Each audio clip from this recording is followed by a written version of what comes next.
सबसे पहले देखिए अनुराग जी, आप भी इधर देख लीजिए, पढ़िए।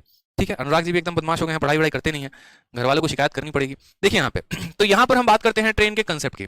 तो ट्रेन के कंसेप्ट में कई सारे केस बनते हैं। सबसे पहला जो केस बनता है वो ये बनता है कि जब हमारा जो ट्रेन है ना, ये वाला मेरे भाई, ये ट्रेन हमारे किसी पोल को पार करे। किसको पार करेगा? पोल को पार करेगा। समझ में आ गया?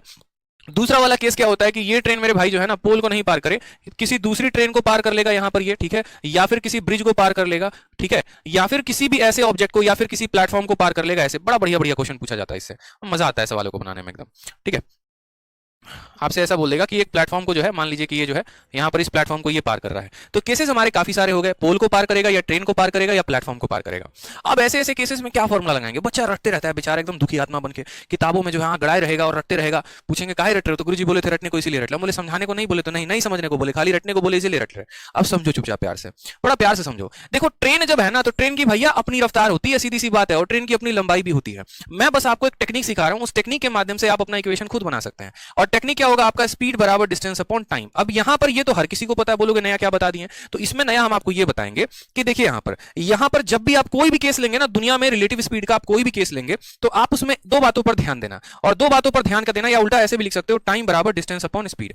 अब इन दो बातों पर ध्यान आपको ये देना है कि आप जो भी दो लोगों को आपस में रिलेटिव में कंपेयर कर रहे हो ना, क्या उनके पास डिस्टेंस है? अगर दोनों के पास डिस्टेंस होगा तो दोनों का डिस्टेंस लेना, अगर एक के पास डिस्टेंस होगा तो एक ही का डिस्टेंस लेना। और स्पीड में हम आपको बताएंगे, स्पीड में आपको क्या करना है। तो स्पीड में बस आपको इतना ध्यान रखना है, क्या दोनों के पास स्पीड है? अगर दोनों के पास स्पीड है और दोनों एक ही दिशा में जा रहे हैं तो स्पीड को माइनस करेंगे, और अगर दोनों के पास स्पीड है और दोनों अपोजिट डायरेक्शंस में आ रहे हैं आमने सामने, तो स्पीड को प्लस कर देंगे। बस यही होता है, और इसके अलावा कोई कंसेप्ट नहीं होता। फालतू के कंफ्यूजन होते हैं। जैसे मानो जब कोई ट्रेन किसी पोल को पार करती है, तो अगर हम इस केस में बात करें तो जो हमारा टाइम लगेगा, अब यहां खुद बताओ ना, क्या किसी पोल का लंबाई होता है? यहां पे पोल ऊंचा होता है, लंबा नहीं होता। लंबाई की बात कर रहा हूं मैं, यानी यहां पर लंबाई ट्रेन के पास होगी, लेकिन पोल के पास कोई लंबाई नाम की कोई भी चीज नहीं होगी। ठीक है, उसके बाद बात करें स्पीड में, तो क्या पोल के पास कोई रफ्तार है? नहीं है। अब मानो कोई मैन भी यहां पर खड़ा एकदम मूर्ति बन के मुस्कुरा रहा है और इंतजार कर रहा है, अंदर बैठी लड़की को टाटा बाय बाय कर रहा है, क्या इसके पास भी कोई रफ्तार है? कुछ भी नहीं है। यानी जब भी कोई ट्रेन किसी इंसान को या पोल को पार करती है, तो जो समय लगता है बराबर डिस्टेंस, डिस्टेंस में क्या लेंगे? तो ट्रेन की लंबाई, और स्पीड में क्या लेंगे? तो ट्रेन का स्पीड। ये बड़ा प्यारा टाइप हमारा बन जाता है।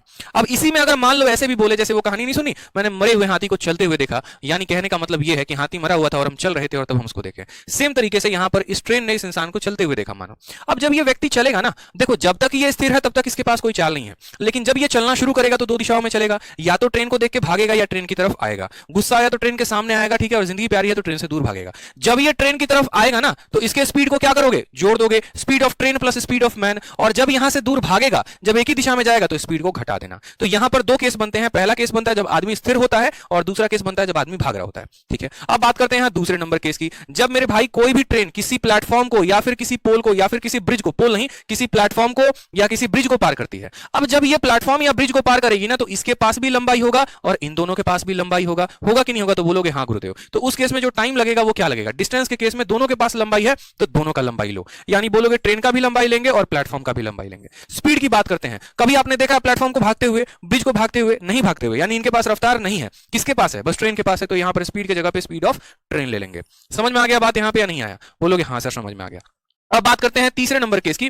जब यहां पर कोई ट्रेन किसी दूसरे ट्रेन को पार करती है, तो इस केस में जो हमारा टाइम लगेगा वो क्या लगेगा? तो बोलोगे सर टाइम बराबर डिस्टेंस। अगर यहां पर इस ट्रेन का डिस्टेंस t1 है और इस ट्रेन का डिस्टेंस जो है मानो t2 है, तो बोलेंगे सर यहां पर जो है ना लंबाई, डिस्टेंस में क्या लेंगे? दोनों के पास लंबाई है, दोनों के पास लंबाई है, तो lt1 प्लस l2t2। और बात करेंगे यहां पर स्पीड को लेकर, तो दोनों के पास स्पीड है। यदि वो आमने सामने आ रहे हैं अपोजिट डायरेक्शन में, तो स्पीड को आप जोड़ देना, और यदि यहां पर जो है वो एक दूसरे से दूर जा रहे हैं, तो स्पीड को क्या करेंगे? घटा देंगे। ये बात क्लियर है या नहीं क्लियर है? बताइए जल्दी से। समझ में आ गया? चलिए, तो सेम तरीके से हमारा ये सवाल था, टुच्चा सवाल था, खैर